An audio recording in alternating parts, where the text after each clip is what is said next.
All right, hello and welcome to another episode, Two Dumbbells and a Microphone. I'm Joey Dussel. I'm DJ Moore. Today's episode, number 5, and our topic for today is a hierarchy of health and fitness. So this will be talking about what to do first, or what might be a little more valuable, or in what order you should tackle the big project of health and fitness. Let's be clear, this is our philosophy, what we've come up with over time about the hierarchy. This is not necessarily what others will say, but this is over the years what we feel we've determined should be the kind of the order and the type of people that this order works for best. Yeah, absolutely. Okay.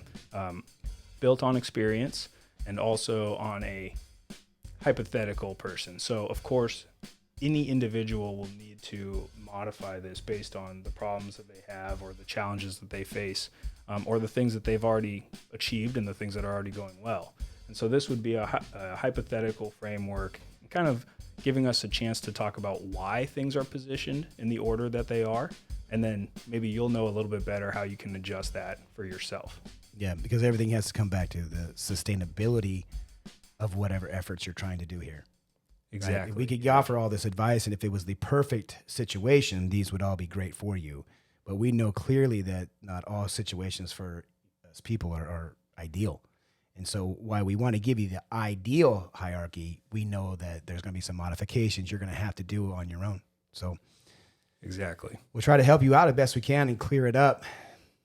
Yeah, your mileage may vary, but hopefully with knowledge of why we're choosing these things, you can make those choices for yourself. Cool. Let's bring it up, man. Lead us in. Cool. This is kind of your baby, and I love the fact that you have it on your computer right there, just broken down. Yeah. Listeners can't really see this, but Joey's got it all color coordinated and subcategoried, and it looks it's a great spreadsheet, man, by the way. You do a really good job of that stuff. Yeah, well, I appreciate that. I try to always give a visual so that people can hopefully, if that's how they learn, they'll be able to connect with this. So for those of you that can't see because you're just listening, I have a graphic here on my computer. It's kind of a flow chart, a lot of bright colors, and it has all of the components of health and wellness sort of laid out in this theoretical order. So we'll roll this into the video podcast, and if you're just listening, maybe this is your chance to go check this out on YouTube and to watch these video podcasts. Yeah, you know what's surprising me? I'm going to let listeners know. I didn't know you were going to put this on YouTube. Oh, oh yeah, me neither. But we've been doing this, so we got it. Me neither. Okay, good. Yeah. Good. I was afraid that at some point you told me you were going to do this, and I just forgot, which is like me at some point because you give me lots of information. So sometimes I forget. So I'm glad that you told me it was kind of spontaneous. Well, yeah, the original plan was just to have sort of that like time-lapseable footage and kind of show people that we were making shows. Yeah. But we're getting pretty good at this, and all of it just worked out. So the sound was nice, the video was nice, the lighting, the clapper board helps with that. And so that kind of stuff has all sort of trickled in to just make the footage of episode 0 just totally good enough to publish. So that's already out by the time people are hearing this. And if you're watching now, you probably see that we are in a little bit different environment. So we have a bit of a different background here, and maybe the sound is a little different, but hey, we're amateurs and we're figuring it out as we go along. I'm not a professional. I'm not trying to be a professional. I got professional words to say, but doesn't mean I'm in the best chair or the best room. It doesn't matter. It's like I'm just happy we started. This is the most exciting. I don't care if I'm sitting on a bucket, dude. That's the truth. This is exciting for us. Yeah, that's part of what I like about it. We're right here. This is my home studio / live stream / workout space. So we're on a workout bench. I have a couple of buckets filled with sand and rice that are piled up here to be my microphone stand because the delivery has not arrived yet. But, we're here, we're doing this. And the reason that we keep bringing that up is because we want people to be encouraged to participate in their own workouts or nutrition planning or whatever you're doing for yourself imperfectly. Participate imperfectly, get started with it. The things you do at the beginning are not going to be the things you build up to. And that's just the reality of it. With podcasting here for us, with workouts for many people, that is how you're going to feel when you begin. Yeah, I think this message really resonates every time we talk. We're saying that again, almost every single episode is that it's not the perfectness. It's just getting started. Yeah. The hardest part. And I did say this to you before starting setting this all up. I wanted to start this off with something a little different than going just right into information. Yeah, hit me. Just something like I call happy news. When I turn on the news, I really actually don't turn on the news much anymore because of the unhappy nature. Mm-hmm. So I wanted to flip it today and just give you something happy or inspirational for you and about my life and why I do what I do. So recently I got back into snowboarding after a 20-year hiatus. And so back on the mountain again, and Saturday was epic. The best powder, the best runs. It's the best I've felt on the board in so long. And I felt, and I hope this comes across, man, I felt like I was 10, like a kid.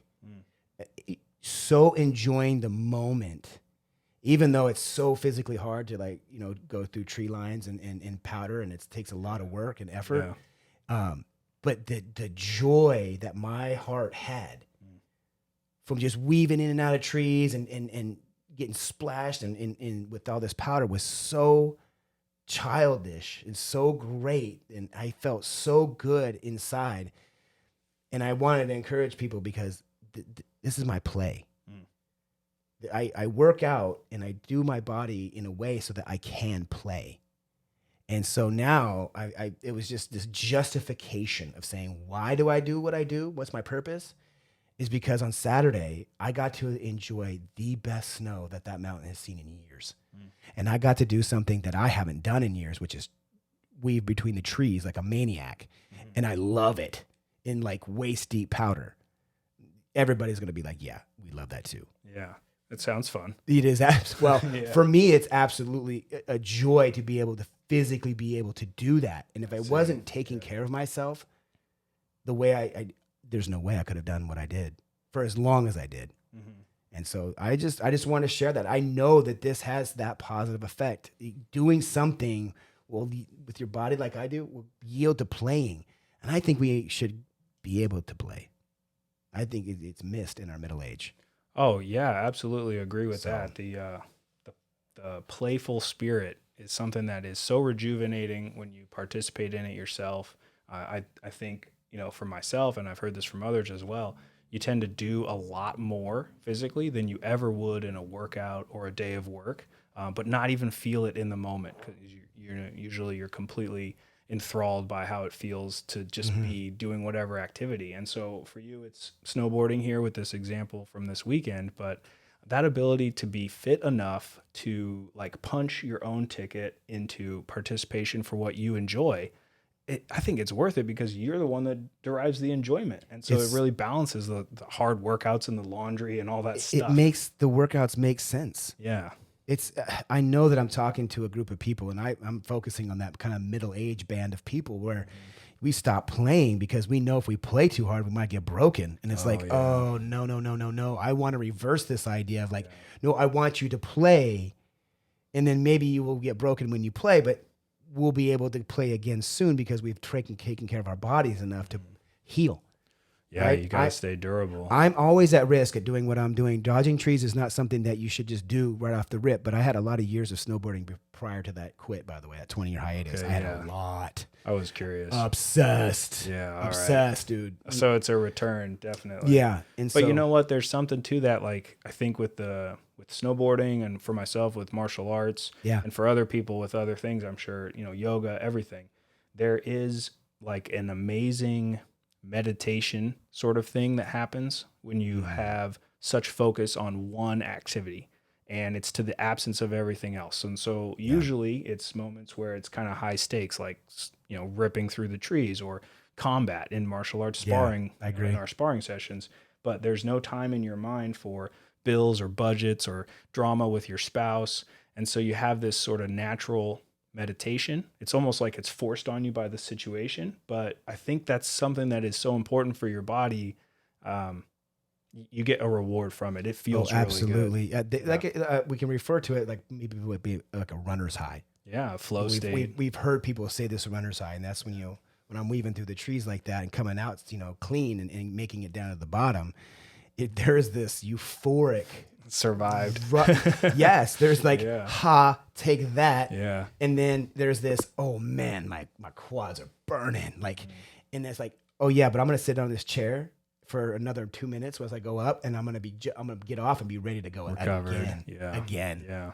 and do the same one. That's important too, you know, because there's a sadness that comes when your life gets smaller and smaller as you start walling yourself off, like you mentioned, for a fear of injury. Yeah. If you're worried about getting hurt, which is totally valid and rational, you know, I think if a person has that perception, it's because they're correct about it. Yes, they are. You know, and if you're strong and durable, then you don't feel that way as much anymore, and it allows you to be a little more able to start on stuff or to return to activities.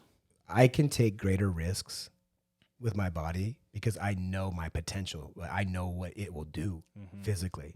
So that's why I go through trees. Yeah, and you know, as you say that, I think I'm going to add a segment here, or at least a small portion on my hierarchy that includes tumbling and falling as part of the evolution of body weight exercise that a person needs to go through. I also skateboard, and that's cement. Keeping yourself safe from injury is definitely a skill, and it can make playing actually a lot less worrisome. Yeah. Because if you have those, sort of like a trapeze artist with the net underneath, you're like, all right, I'm not going to hit the ground.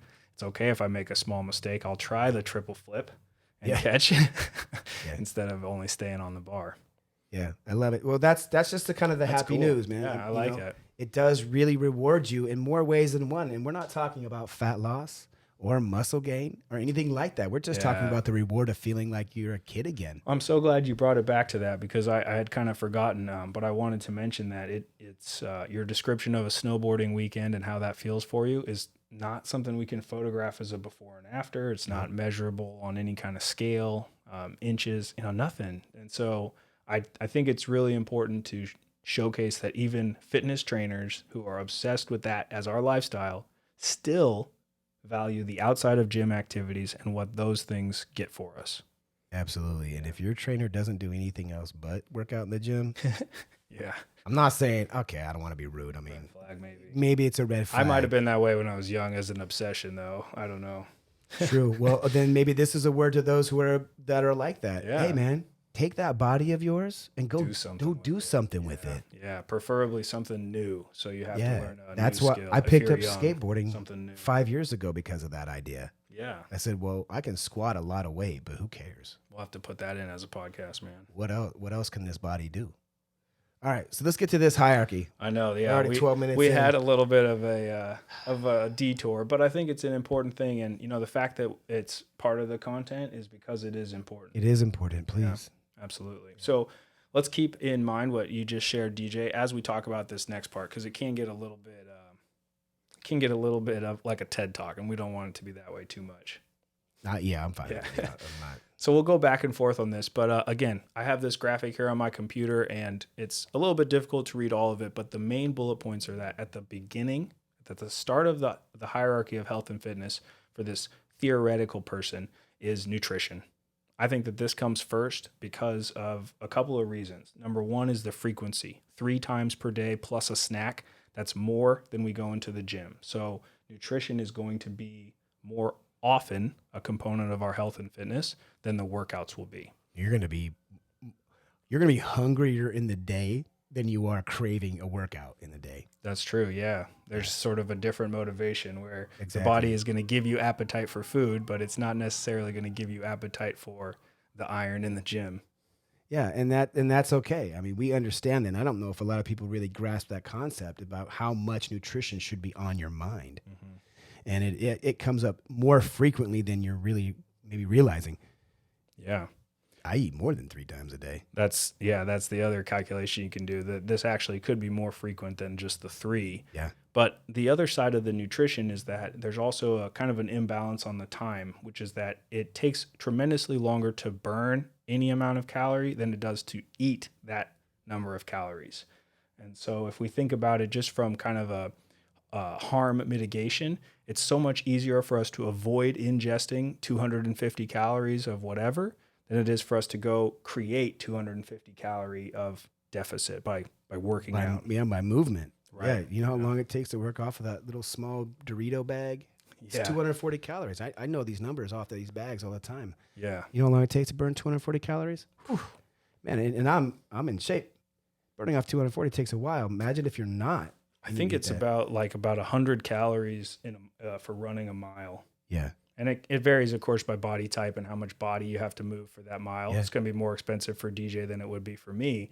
But the time it takes to eat 100 calories of pizza is going to be way less than the time it takes for you to run off those calories. And that's why nutrition is so important to focus on. I think that's why we as coaches and I'm not a nutrition, I'm not a dietitian. Let's make this very clear. Yeah, that's a good reminder. Scope of practice here.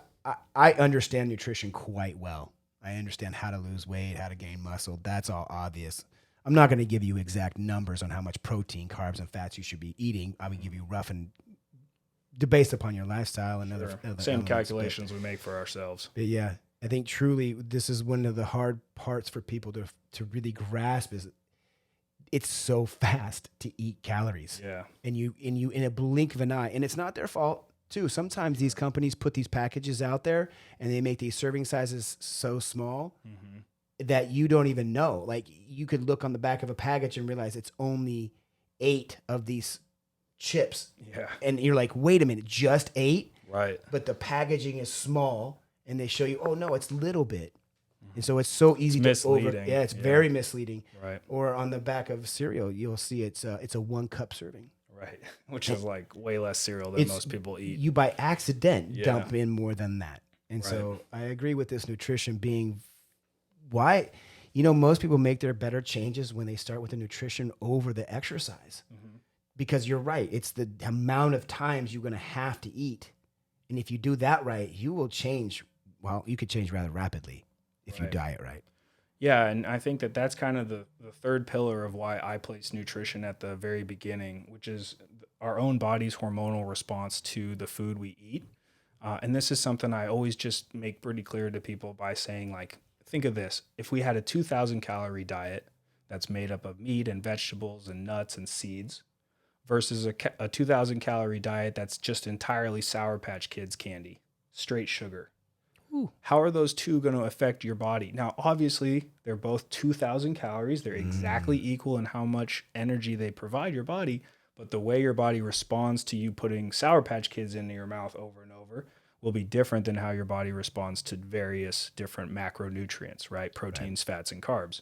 And so we know that it's about more than just this math equation of what amount of food goes into your mouth. Yeah. It's also about how your body's responding. Yeah. And so when we make subtle adjustments like swapping some some carbohydrates for some proteins or getting some more healthy fats, those are just these subtle adjustments that I think belong in the first position, because if we're working out, if we're doing a great program, if we're getting our mentality right and we're sleeping, it's all going to be undercut by the nutrition not being quite right. So I place nutrition in the first position on this hierarchy.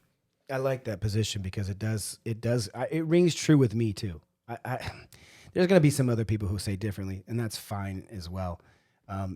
But in our setting and what we're talking about, I believe that this is what we should focus on first. Number one, yeah. Just skip going to the gym for a minute. And I know people are like, wait, what? No, yeah, actually don't go to the gym. Just focus in 100%, right, on just your nutrition and watch the change. Yeah.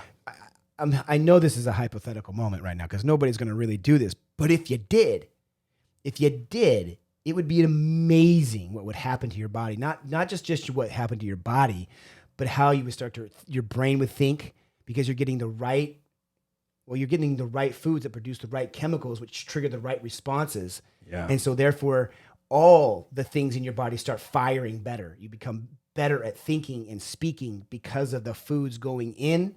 It's better fuel. Yeah. And so it not only will your body change. You got to start with this for your own self. It's so key. Yep. Food and how your body receives it is huge. Yeah. Good job, Joey. That's okay. Right. Cool. Thank you. And I'll tell you that as the final nail to hold this one in is that personally, and this is the advice I give to people as well, when everything else is not happening, i.e. you're not working out, you're not stretching, you're too busy to take your mindfulness time, your sleep has been for whatever reason, you still have to eat. It's not negotiable. Yeah. And so it's something that it's a battle we have to win more often than the others. And so when I'm stressed, when I'm busy, when I'm in finals week or I'm in my crunch time at work and I'm not able to make it to the gym, I'm going to double down on my strictness and properness of nutrition because it's even more important now with the absence of the others. And it can never be an absence itself because, again, we can't not eat. Cannot eat, man. But we can not go to the gym sometimes. Not that we should, but sometimes it happens that way. Yep, I agree with that. Cool. All right. So then the second one, and this is what I do with everybody and for myself as well, is rejuvenation. And so as we kind of walk our way down this waterfall flow chart, we go from nutrition first and always to rejuvenation. And this is focused on range of motion through your joints, quality pain-free range of motion for yourself and being able to move your own self, and always with this active idea. And so not just someone stretching you and putting you into a pretzel, but you being able to do it yourself. That's key.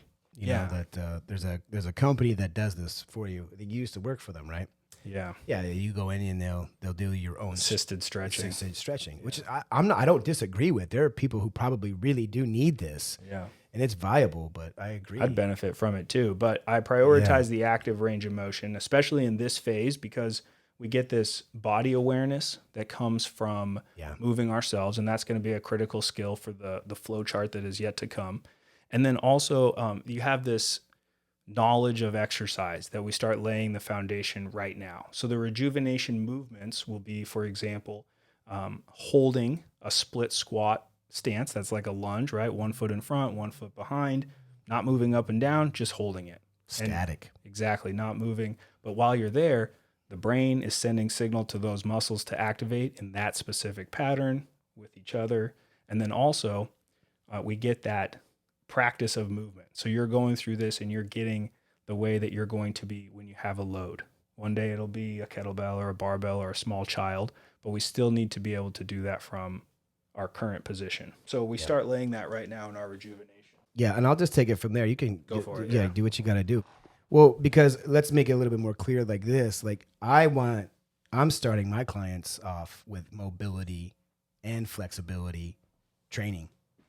And I think that goes right into that rejuvenation is where I'm prepping the body for the next set of movement patterns, i.e. squat, chest press, or like push up. So the actual movement of the joint up and down to concentric, eccentric motion. But rejuvenation for me is that mobility. Can my hips, back, neck, anything be in those actual positions? Will the flexibility of my muscles do that?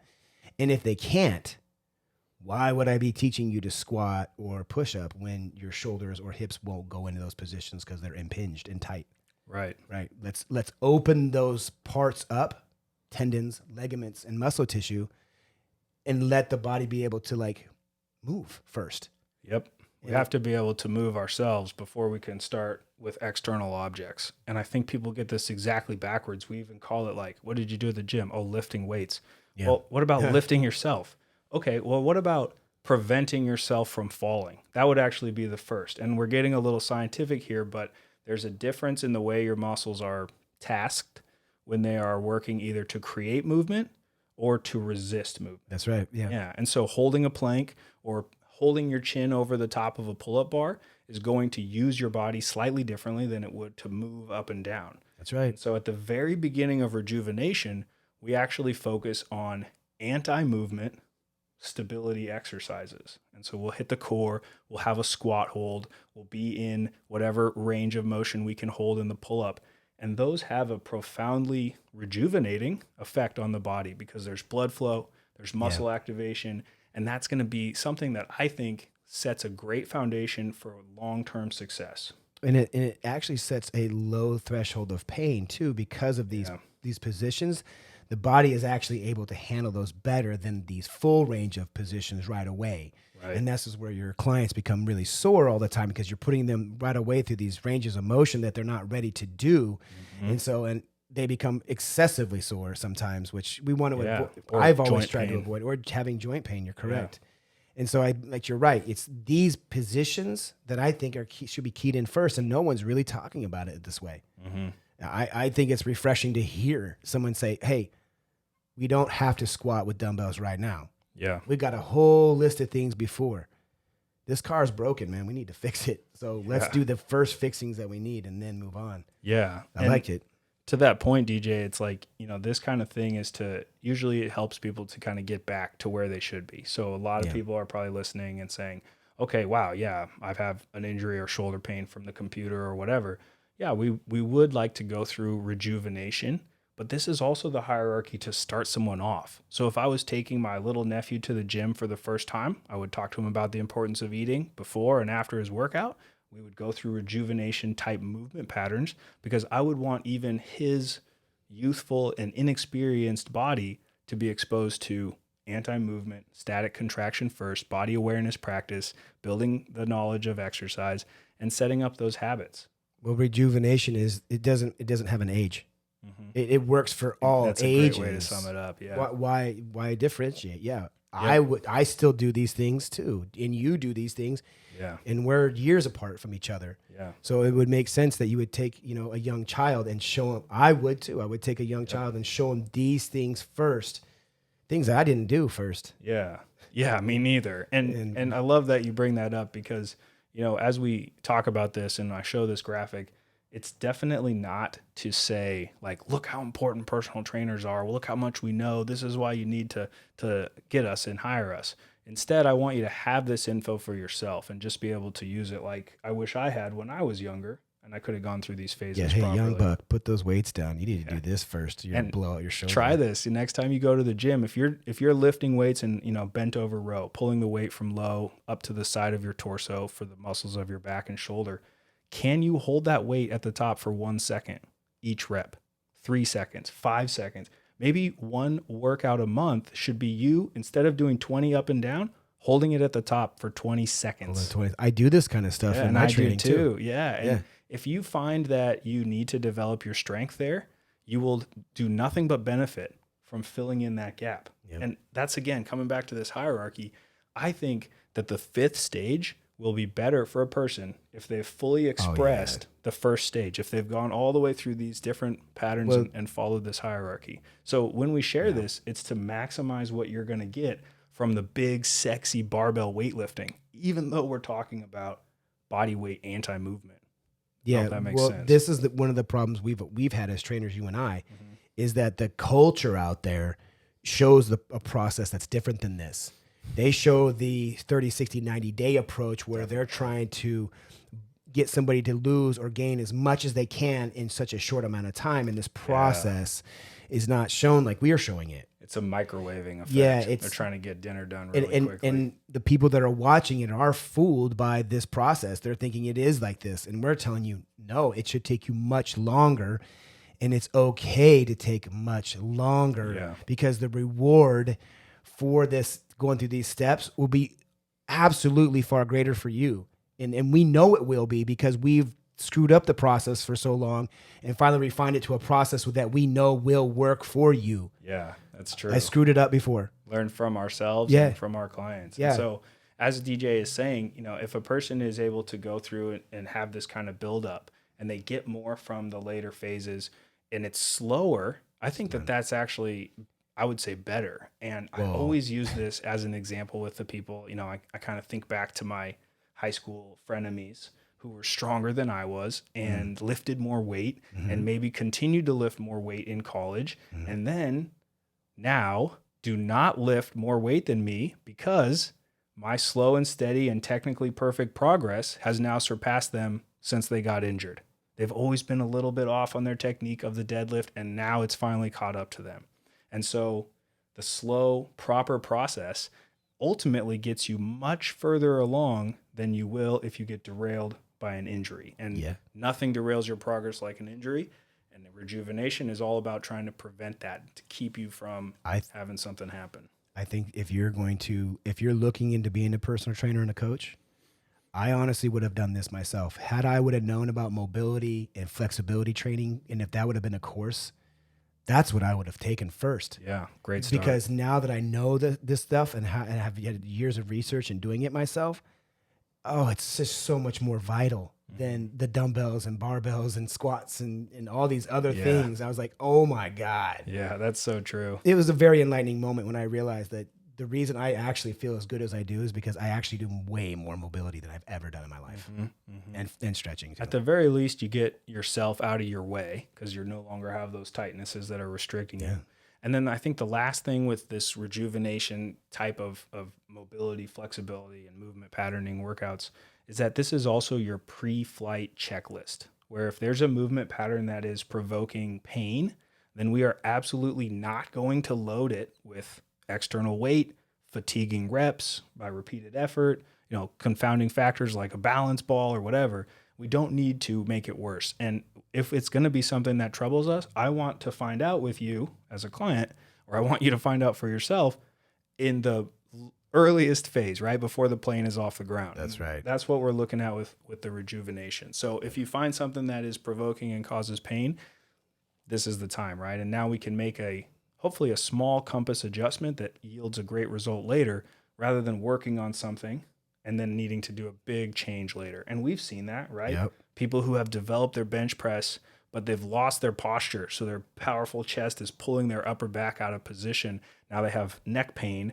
And it's like, okay, well, if we had strengthened your back along the way of strengthening your chest, you would have that big bench and no back pain, no neck pain. Yep. So get this stuff at the beginning because it pays for your good results later on. It's okay not to lift weights right away. We're giving you that permission. I think it's better to not lift. Yeah. Yeah. We'll Cool. give you permission not to lift weights. All right. So back on the chart here. First is nutrition. Second is rejuvenation. And we've talked about what both of those mean now so far. The third piece is durability. And this is where we purposefully find some of those weak points, maybe in the rejuvenation process, and we're building them up, putting armor on those areas. Probably we have known injuries as well that we need to strengthen as well. So we'll have some stuff that is dedicated, maybe asymmetrical, because your left side is not as strong as your right. So you do extra on that weaker side. This is with every client that I've ever had. Yeah. And then again, this is what I would do with the hypothetical. So my young trainee who has no problems and no trouble at all, he's going to go through durability, because if he's a baseball player, I know what he's going to face when he's playing. We're going to do extra for the shoulders. That's right. And whatever your sport may be or your activities of daily living. Yeah, that's true. Yeah. Cool. All right. So focusing on muscle balance and strength symmetry, beginning some cardio intervals, because we want to lay the foundation for how our heart and lungs can recover us from hard efforts, so we can do another one in a workout or another workout in a day. We're also going to start increasing the intensity and the pace of exercise bouts. So now we're starting to get something that feels a little bit more like a workout, more resistance training, where we're challenging ourselves, but still the resistance is your own body. Yeah, this is the point where you actually start a little bit of sweating. Yeah. And you're breathing a little bit heavy. And Yep. You'll feel these. Yeah, and you may get a little lightheaded. And these are the kind of the newer feelings that you're going to get because the taxation. Yeah. But I think it's a brilliant idea to take that cardiovascular step within this section. Start right building here. it here. Yeah, because most people that come to the gym for the first time, guess where they go? Cardio. Right to the machines. cardio equipment, man. It's Yeah. just like bang, right up in there. Yep. And yeah, I'm not mad at you for starting right there, because it is an easy entry into being in the gym and not looking foolish. It's just to get on a treadmill and walk, or steps and walk. Nice and slippery. And nobody's going to really, know if you're good at it or not, whatever pace you are. However, within this durability, what we'd like to say is these are going to be those moments where we want you to get taxed to some degree. Oh, yeah. I'm so glad you brought this up. We have to hit the challenge zone where your body has a reason to become a bit better than it currently is. And so if you go to the gym and you don't do a little more than you're capable of, then your body has no reason to start to become stronger or fitter. Yeah. So we do have to get into that. And since we set it up this way with these first phases coming in, and by this time, your body already should know how to move and be capable of movement. So it'll be much easier for you to do in these situations. However, I think, Keely, in this point, that cardio should be one of the ones we push hard right here. Yeah. Because I think you'll get a large bang for your buck at this point with the cardiovascular. Now, how you do it could be controversial. The methods, the timing, the methods the and tool. the timing. Yeah, absolutely. And we can get into that, I think, in a future podcast. Yeah. But what I want is that there is that cardio component, so that we're starting to exercise the heart and lungs and really the delivery of oxygenated blood to your muscles. Now, if you're doing steady state cardio, you get this great circulation of blood and fluid throughout your entire body. And that by itself is really beneficial. Now, if we can get into some cardio tools that maybe challenge us in some other modalities, we can get some extra benefits. But I also really just care about your system getting good at moving fluid. And then when we are pushing ourselves in the later on workouts, you're going to recover more quickly. And that's going to get us into the next exercise a little sooner. And that means we start getting a little more done in the 60 minutes that we're inside the gym walls. So we're already laying the foundation for those killer workouts that people tell us that they want, but are actually set up maybe 5 years earlier by cardio intervals. And I say that like a little hyperbolically, but for real, the good workouts that get compliments and that people notice us participating in are only possible because at some point in our careers, we have spent time in each of these phases. Yeah, absolutely. This layout's just the best way to go through it. Well, one of my clients, we used to, I've done her workouts online with her for the last couple of years. And I remember when we started these things, she would do an exercise and then she'd have to lay down for a few seconds to recover. Oh yeah. Great example. And then you get up and then she'd do the next exercise and then I'd have her just lay down and recover. And so we went through this for quite a while. This workout, recover. Every single was a recover. And then I started to point out to her, it was like, well, you're getting through one round without doing any of this recovering. And then it was two rounds, and then it was 3 rounds, and then there you go. Yeah, and then 4 rounds. And now when I hand her something, there's no breaks usually. She's just right to it, get it done, and then I give her a break after we get through our session. So that's cool. And that's it right there. That's a great example. We slowly built her up, and it was work, break, work, break, work, break. So smart, man. Yeah. And then eventually no break at all. It's all work. And that means that she's getting more rounds per workout, more results per sweat session. Actually, she's working out less. We're actually now to the point where we're working out less time. Yeah, there you go. So because it's so compressed and condensed into this one, just keep going. Then now I can spend more time with her working on her cooling down, which is doing more mobility, foam rolling. There you go, man. Using the peanut lacrosse balls and stuff like that. So now we're working into this next phase of really good working out for time and then spending time healing our body after we're done. So I think it works well. She earned the rest. Yeah. She sure does. That. Yeah. Cool. All right. So then once again, back onto this hierarchy, I have as my 4th phase, the volume accumulation phase. And this is more free weight exercises, more challenging cardio intervals, and increasing the number of repetitions per workout as we prepare to prepare for the next phase. And so this volume accumulation, if I say a little more about it, is really meant to just occupy that space where we need to grind in the fitness realm. Once you've got your patterns, once you know how to move, there's just a certain amount of like time that you need to spend on these crucial movement patterns. You'll be goblet squatting with a kettlebell for a while, and that could be a few months or a few years. And I think actually, like we've been talking about, the longer you spent on goblet squat, the better time you'll have when you make it to barbell squats. Yeah. As an example. And so this volume accumulation is that phase. This is where you're going to do workouts with 100 plus reps for the legs, maybe 150 reps for the upper body. You're still moving with good pace and control, so your joints are safe. Your heart and lungs is powering you to recover through these higher volume sets. And you're just kind of getting, like, what would they say, notches in your belt, right? You just have to do that work because we can't get to the heavy stuff or the fast stuff too soon. Your body won't be capable of handling those forces that are coming if it hasn't spent a good amount of time right here in the grind. And just to make it clear for those who are listening, we don't actually know the exact amount of time that you should spend in each one of these sections. Yeah. Because it you can't quantify it, I don't believe. It's just something that's intuitive. I can tell when working with my clients when I'm ready to push them to 15 reps or 20 reps or add another 5 because I'm with them in person. So I know when to push them. So, but if you're trying to do this on your own, I know it's hard. And when do you do this? And so this is why we're kind of bringing it up now. These are some of the things that may take years to get to. Right. And we're only in what you said, volume accumulation. Fourth phase. Yeah, just the 4th phase. Now, it's okay for you to take your time when getting to this. And so we didn't put a timeline on it. And I think that was smart too. Yep. Yeah, on purpose. And I would even add to that a person could stay in any of these phases indefinitely. Oh, if they wanted to. Sure. Right? I mean, I still do my rejuvenation. Yeah. I still do my durability stuff. That's always included in my life. Yep. And then, in the next phase, I'll describe strength. If we're getting under the barbell, just hypothetically, my mother does not need to get under a barbell. She's going to stay in rejuvenation, durability, and volume accumulation for the rest of her workouts. And I think that's perfectly appropriate. I have a couple clients that I will not do that. I won't do with the barbell. Right. Because they're at an age and no need to do that thing. Also, some people's training preferences or equipment that they have just precludes the use of certain gear. Like if you're a college student and you don't have barbells in your dorm room, well, how are we going to do a body weight only fitness program or a backpack powered fitness program?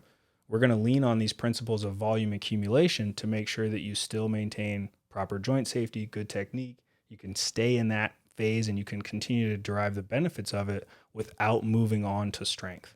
But I'll always position a volume accumulation period before I would put someone into true barbell strength. Yeah, that's fine. And I know people probably get this a little bit confused maybe with volume accumulation. We can say we can add an extra 5 pounds, and somebody would say, well, isn't that just adding strength? That's not really what we're saying here, right? I'm glad you do this. It's a great specific definition. Yeah. So the volume accumulation, as kind of an example, is like we need an athlete to be familiar with what the bottom of a squat feels like, for example, by being there maybe 2,000 times. And if they're in some medicine ball squat to toss, they're doing some goblet squat with the kettlebell, they're doing some pause squats, they're doing some box squats.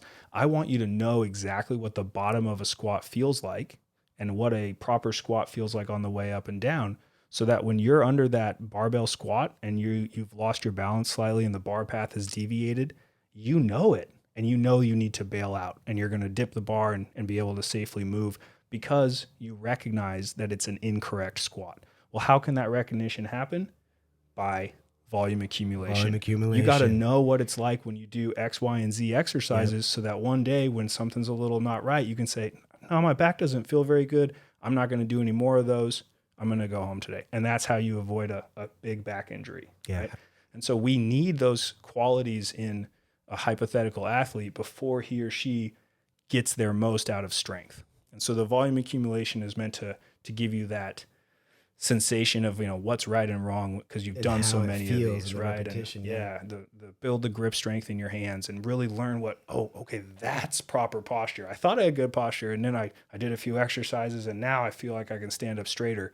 Okay, glad we got that before we put extra poundage on the bar on your back, because I want you to stand super straight when you have a bar, right? So that's what we're doing with volume accumulation. Yeah, and again, you can stay in this phase forever. Stay there. Yeah, if you don't want to get into the next one, then you don't have to. But here's what we do for the next, which is strength. This is like we've been hinting at. The typically shows up with the barbells, but it doesn't have to be. It could be sandbag.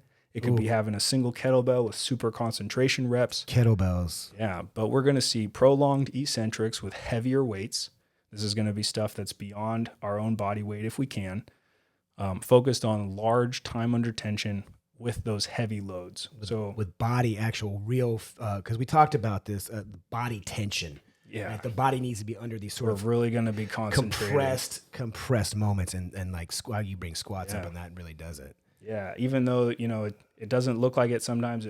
If you're holding a kettlebell, you're closing your fist or you're really clamping down like it's a briefcase with your last $10 million.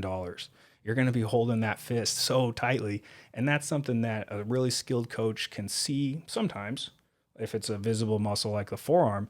But for the core, if a person is standing there 30% tight, or if they're 100% tight, you can maybe hear it in my voice a little bit. Yeah, we have to know what that feels like in our own core. So when we get under the bar in strength, or we grab that kettlebell, or we do our sandbag carry, we can find that core, we can activate it to 100, and then we can stay safe and effective in the workout that we're doing.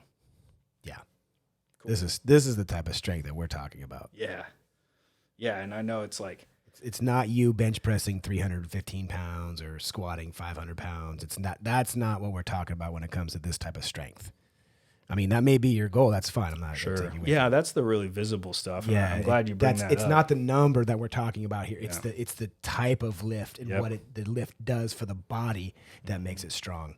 Yeah, for your aunt, it could be taking this light dumbbell, not even ever a double-digit dumbbell, but just being stronger at putting that up above her head so that she feels confident and safe putting away her dishes. Yep, I work Kitchen. with one of my clients on overhead Yeah. holds. Yep. And so that athlete, older person, she's going to be doing prolonged eccentrics. That's really a slow lowering phase, purposefully taking a long time to let those weights come down. So she has extra time of tension on her muscles, but it's not going to be barbell strength. It's still strength and it still fits in this phase without being the Correct. barbell. Okay. So Correct. really, I want people to take home the concepts that we're playing with here. Trying not to confuse people more. Yeah, I know. And this is a great opportunity also as we get into this next one. It's kind of a split in the flow chart. And I think it does a good job of distinguishing kind of the nebulous around resistance training, weightlifting, circuit / HIIT training, and the fact that we're kind of doing sometimes like a kettlebell deadlift might be in a circuit class, but it's not a strength exercise if you're doing 20 reps in a minute as fast as possible. Right. And then running over and jumping on a tire. That's a different type of workout. And that's what I want to get into next. So again, with the hierarchy, the hypothetical hierarchy, I want someone to go nutrition, rejuvenation, the durability, volume accumulation, then they build their strength. And now that we have this person who's got a lot of characteristics that are really beneficial, he or she has an opportunity to make a choice. And the choice, I think, I like split. this choice, man. Yeah. So you're now ready for really either one of these two big buckets. The first bucket is bodybuilding. Okay. And this is routines that are on muscle isolation. It's usually we're sculpting the body, focusing on what it looks like and kind of Size, definition, symmetry, those type of things. Very visual. Over accentuated muscle body. Yeah. And so the best bodybuilders have insane strength, great mobility, of course, perfect nutrition or as close as they can get. Those things are already checked off if they're going to get the most from their bodybuilding routines. Yeah. Right? Right. And we know the guys with the biggest bench presses do the most on their tricep extensions if they're doing their bodybuilder tricep day, right? So we want to be strong before we get into bodybuilding routines. Even if your goal is not to have the big barbell strength, we still want barbell strength so we can do the best at bodybuilding. Yeah. Okay. And the same concept is at play for the other half of this bucket, which is what I call metabolic conditioning. And that's where we tend to move our own body or external weights, typically at a faster pace than a bodybuilding routine would entail, but usually in a more full body. Yeah, variable body movement patterns. Yeah. So different implements. If bodybuilding is like, muscle fatigue on isolation, this other side would be muscle fatigue by full body use. By full body use and lack of oxygen. Yeah, typically. Routines focused on full body, high intensity workout demanding high skill, preparation, mental toughness, and typically power, which is the speed of your strength. That's right. And then your cardio capacity, which is kind of like how fast you can refill your own tank or how big your tank is in the first place. That's right. Yep. Yeah. And those are just, and they are highly different from each other. Now, it does not mean, and I know you said this, he's like, this is where you have to choose. And I'm like, wait, hold on. Do you? Maybe. Can you do a little bit? Can I do a little bit of bodybuilding one day and then one day do some metabolic? You certainly could. I certainly can. Yeah. We're not saying that you have to actually pick one of these two because I participate in a little bit of bodybuilding. I do a little bit of both too, yeah. And then my favorite stuff to do is more in the metabolic conditioning area. It kind of lines up more with the sport nature, full body use. Yeah, and I'm constantly doing that stuff. In the bodybuilding gym, you typically have a bench supporting you. You're doing things to isolate a single muscle. In the world of sport and snowboarding and martial art and everyday life my house and garage, I'm using my whole body. But I can choose between these two because I've done the nutrition. Yeah. I've done the rejuvenation, still doing it.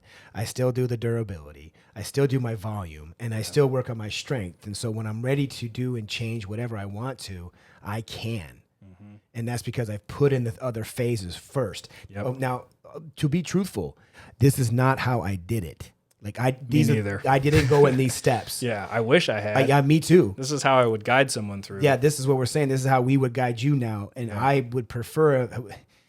maybe at the young stage, I wouldn't have wanted this because a little bit of vanity. I know, yeah. It'd be hard to hear this advice. It was so hard, right? Like, no, man, I just want those muscles, dude. Them chicks like muscles. And you're like, yeah. If somebody had me doing Cuban rotations, I would have been like, no, I want delts. Give me shoulder muscles. Can I just do some shrugs? I didn't care that I could barely turn my own arms, but I'm telling you that you should if you could. And I would argue, too, that, like, let's take someone kind of hypothetical, like, CrossFit participant, right? If you're new to CrossFit and you cannot lift 100 pounds over your head, then a workout that has like a 95-pound overhead presses is probably like off limits to you because you can only maybe do one, and then you're going to need to wait for a while, and maybe you can get a second, and it's so what you can, okay, sure, bring the weight down. So now you're pressing, let's say 65, and you can do a few in a row, like the spirit of the workout.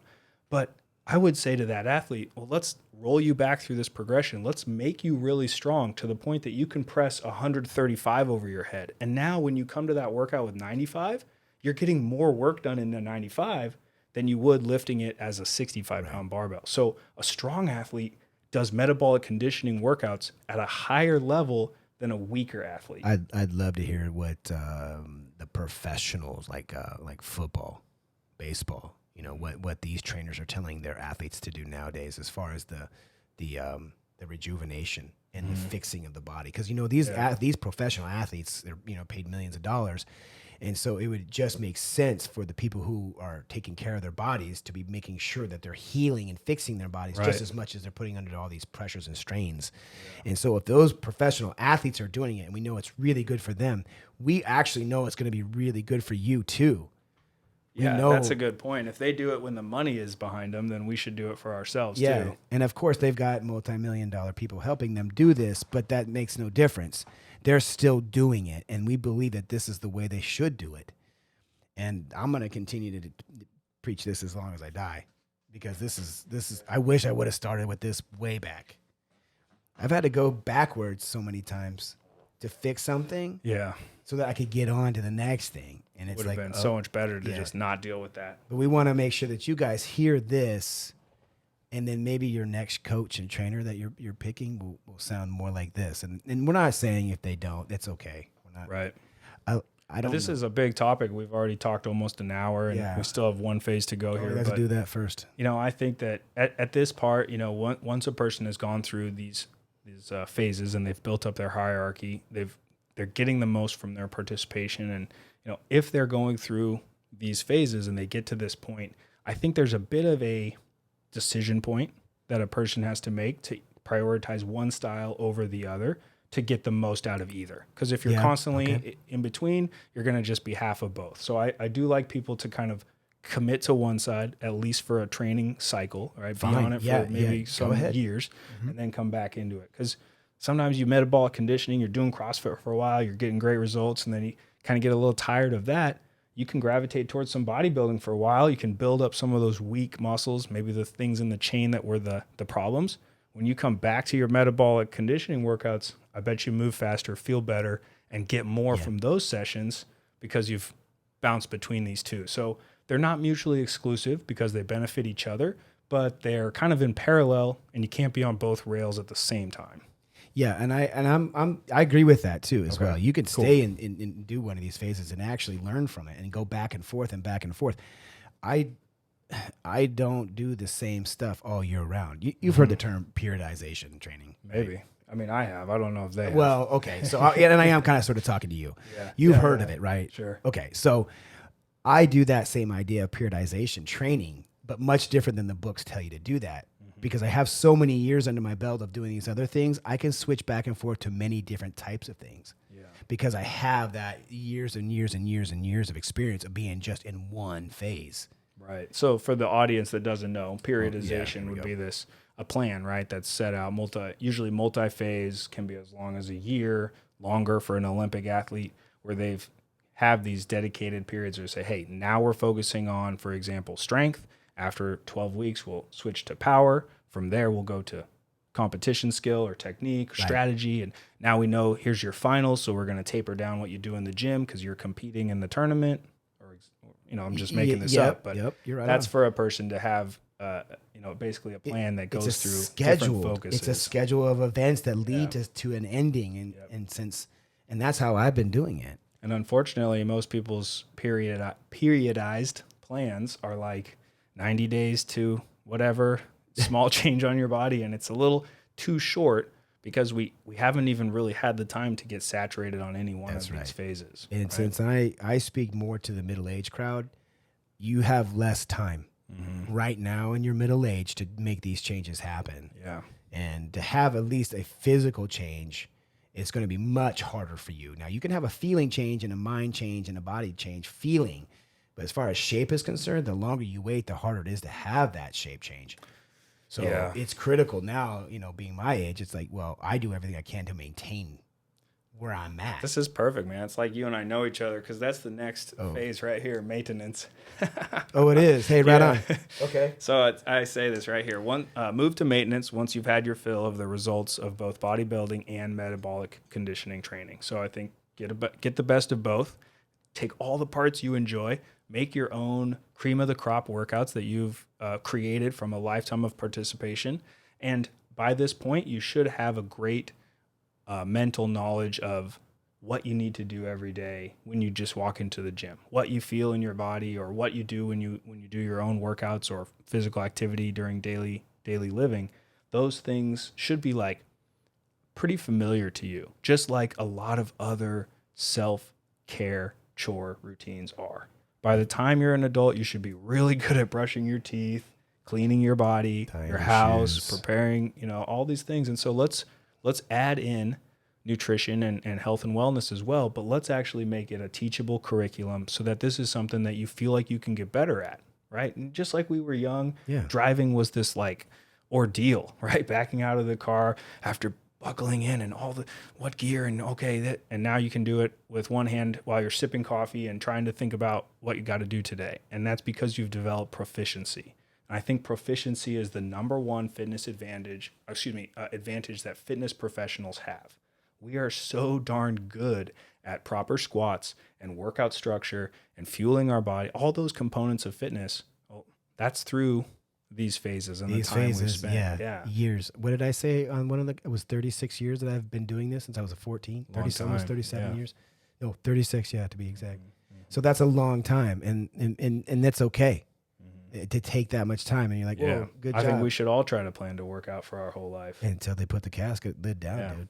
Yeah. And so that's it with maintenance. Here we have at the last phase, which is revolving training for strength and joint mobility, minimizing gym time by trading it for life experience. So at some point, I want you to stop going into the gym to lift weights and to start doing stuff in the real world that gets your muscles tired and burning and gets the same stimulus. Go snowboarding. Yeah, snowboard. Participate in wrestling or, do something fun. Do the jujitsu. Be able to be the grandpa who can get down on his hands and knees with the kids at the grass and can play a little bit of wrestling, and get that fun time in there and understand. And I think this is really the take-home message here. Understand that there is a point in your fitness career where you will start doing twice as much stuff just to get half the result you used to. And eventually you're going to do all of that again. And it's going to be just to keep yourself from getting worse. And I say this not to be like detrimental or to make you feel upset, but because if you've arrived at that point, it's like a massive pat on the back because it means you've gone through all these phases and you've worked until you're like a little old elderly person who eventually is just trying to get himself able to lift those plates to the top shelf. And I know that can sound kind of like a detrimental blow, like all this weightlifting and personal records and the fun things we do. One day we're going to be reduced to frail old people putting away dishes. No, that's not how I want you to look at it. In fact, we want to target that old age and we want to be able to die as late as possible with that nice, graceful aging until the last minute. And I think it comes through these phases and a real commitment every single workout to staying in the routine until you're in your 90s. And if that means going home early because it stays safe, you don't get injured, I'm always in favor of that. Yeah, I'm always right. Yeah. I think that's smart because I care about you getting 4 sessions this week, 200 sessions this year, and then a decade, 2 decades, 3 decades of workouts. That's where we really get great results and then lock them in as well. That's it, man. It's Cool. not a 30, 60, or 90-day program. It's a lifetime program that will 90 take years. you years. And it sheds light on what you're probably seeing on social media about how fast and the things you can take to speed things up. I'm holding quote fingers now. Yeah, air quotes. Air quotes. Just, it's like, stop. And I think this is one of the beautiful moments for us to tell people how this is, why we're saying this. It's very counterculture to what we've heard so far. Yeah. Is that we're saying slow down, take your time. There's some steps before the steps being told, and it's okay to take those steps so that way in the end, when you are of those ages, we know that your body is prepared and ready to take on those old ages. Yeah, man, absolutely. I agree with you because I love that you can do such a good job of just summing up what I take 10 minutes to say. You do it in one sentence. So let's end it with that. I think it's our longest podcast ever, but I feel like we've also talked about maybe the most useful health and fitness that we've ever covered. This is a big topic to have a hierarchy and lay out all the components of health and wellness and what order a person should go through them. And while we've been talking about it and bringing up these hypothetical athletes, those are people that we've actually drawn from real life, people we know, clients we've worked with. So they're hypothetical, but they're realistic. And I hope that they can give somebody, even if it's just one person, a little extra motivation and a little extra spirit into their next workout, whatever workout level that might be. Yep. That's all I got to say, man. Cool. All right. Well, until the next episode. Yeah. Thanks for being here with us. Episode 5, the hierarchy of health and fitness, what order everybody should go through, anybody should go through everything. And with that being said, thank you for listening this long. Once again, 2 dumbbells and a microphone. See you next time.